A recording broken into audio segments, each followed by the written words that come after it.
I'm Anjali. I'm going to be focusing on the importance of educating students in diverse ways based off of their own backgrounds, and I'll be doing this through my own experience as an ice skating coach.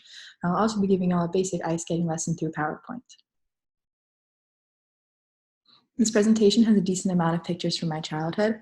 I've been skating for 10 years and I've been coaching for 5. I've competed a lot, especially in high school, and I've learned that skating might not necessarily be a team sport, but it requires a lot of emotional support from those around you. My experience as a coach has taught me that each student is different. Some don't want to be in your class, and some are forced by their parents. Some have incredibly high expectations they set on themselves. This all influences how I go about teaching and engaging them through my classes.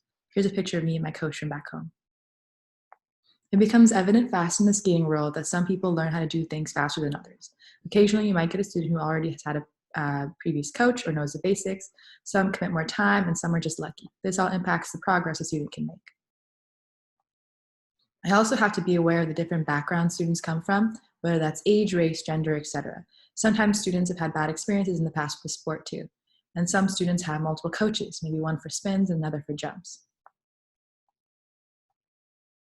Here's a picture of me and the UCSD figure skating team.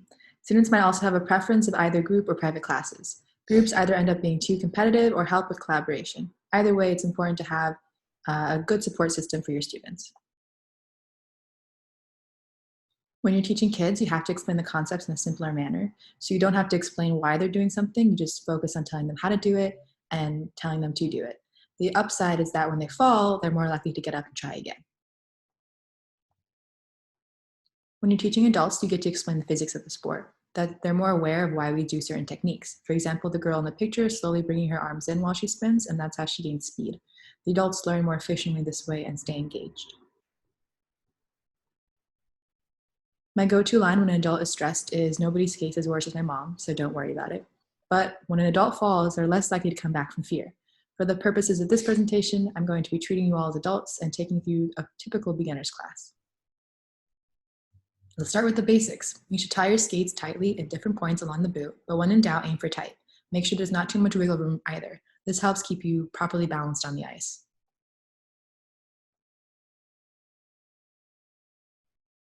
Your knees should always be bent when you skate. Focus on knee bend, so don't lean backward or forward. Stand tall. If you lean too much one way, you'll end up like this guy. So take it one step at a time and don't rush yourselves.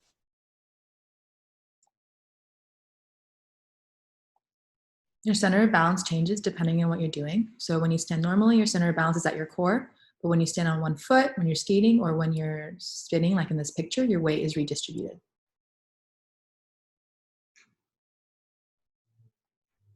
When you push, don't push with your toe pick. That's the pokey part at the top of your blade, circled on the right. So that's safe for jumps only. So push with the center of your blade, and this will help keep your balance consistent while you're skating.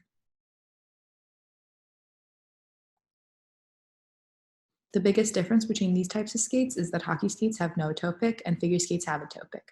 For this presentation, we are focusing on the basics through a figure skating perspective in particular.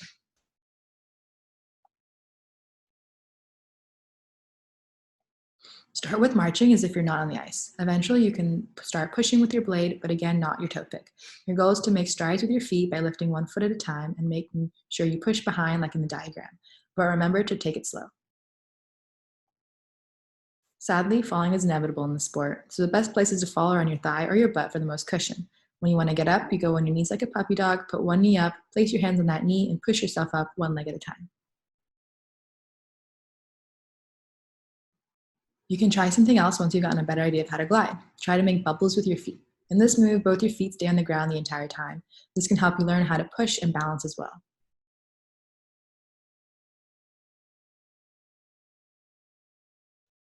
Just like before, don't use your toe pick.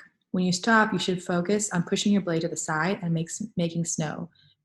This practice will make it better, so practice with one foot, then the other, and then eventually try and do both simultaneously.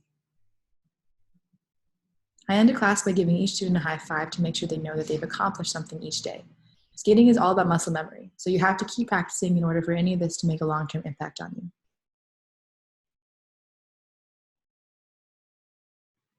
In conclusion, different students vary tremendously, so coaches need to adapt to this in the way that they coach. This extends past figure skating to all forms of education.